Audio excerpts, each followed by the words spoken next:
What if I told you that there's a single way of thinking that connects ancient Stoic philosophers, brilliant mathematicians, and some of the sharpest investors in the world?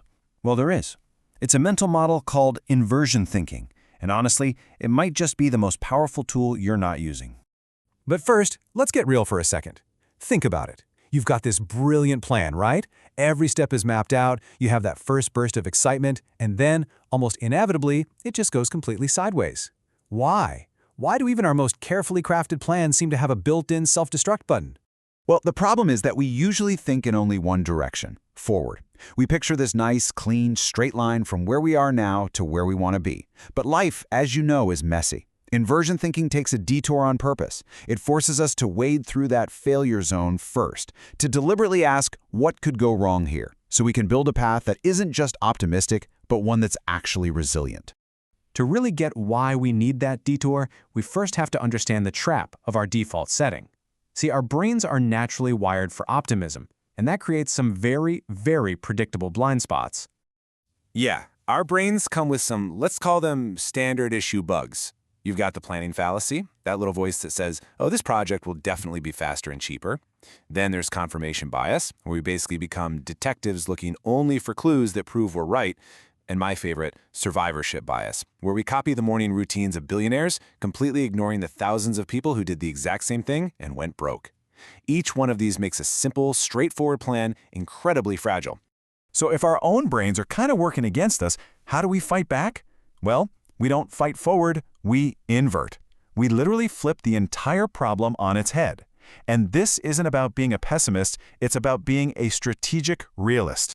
And look, this isn't some new productivity fad. Way back in the 19th century, the mathematician Carl Jacobi figured out a secret to solving impossibly hard problems. You start at the answer, and you'll work backwards.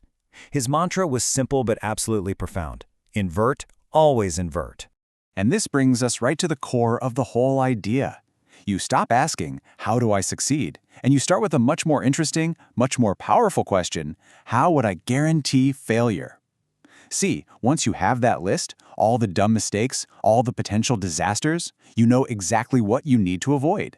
It's like you're clearing the entire minefield before you even take your first step. Think about it like the black swan problem. You could spend your whole life observing millions of white swans, and you'd build a pretty solid theory that all swans are white. But that theory is always fragile, isn't it? Because all it takes is seeing one single black swan, and your theory is destroyed forever. This is why negative knowledge, knowing what is wrong, is often way more robust and powerful than knowing what you only think is right. Okay, so that's the theory. Let's move to the practical side of things. Let's build a toolbox you can start using immediately. I'm going to walk you through 3 simple, powerful techniques. First up is the saboteur question. This one's actually kind of fun. You put on your villain hat for a moment and you ask, if my only goal was to completely and totally ruin this thing, what would I do? It is amazing what you'll see. The ignored emails, the fuzzy deadlines, the technical stuff you keep putting off, all the weak points suddenly light up. Next up is the pre-mortem, and let me tell you, this is a total game changer for teams. Instead of waiting for a project to fail to figure out what went wrong, you do it in advance. You get the team together and imagine the disaster has already happened. This frees everyone from the pressure of having to be optimistic and allows them to honestly call out threats before they become realities. And this isn't just the nice idea. It actually works. Researchers have a name for it, prospective hindsight. And studies show it can boost our ability to identify the real reasons for failure by a staggering 30%. It's like a cheat code to make your whole team smarter instantly. And finally, there's via negativa. It's a fancy Latin phrase that just means the negative way. The big insight here is that so often, real improvement comes from removal, not from addition. So instead of adding a new good habit, what if you just eliminated a really destructive bad one?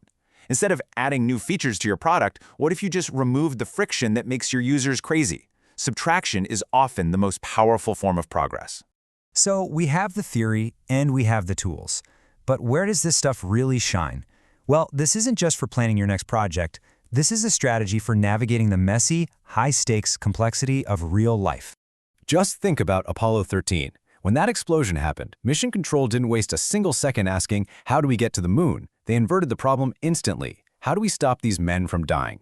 That single shift saved their lives. Or think about the design of a SIM card tray. It only fits one way. The designers inverted from how do we teach users to how can we make it impossible for them to fail. And relationship scientists have found the exact same thing. The secret to a long marriage isn't more candlelit dinners. It's the systematic removal of toxic stuff like contempt and criticism.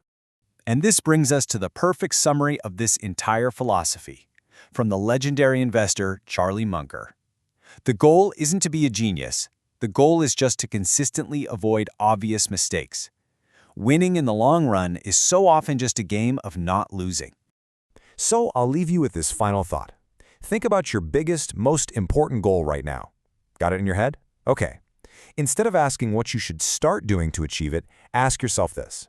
What is the single most important thing you should stop doing? The answer to that question might just be the key to everything.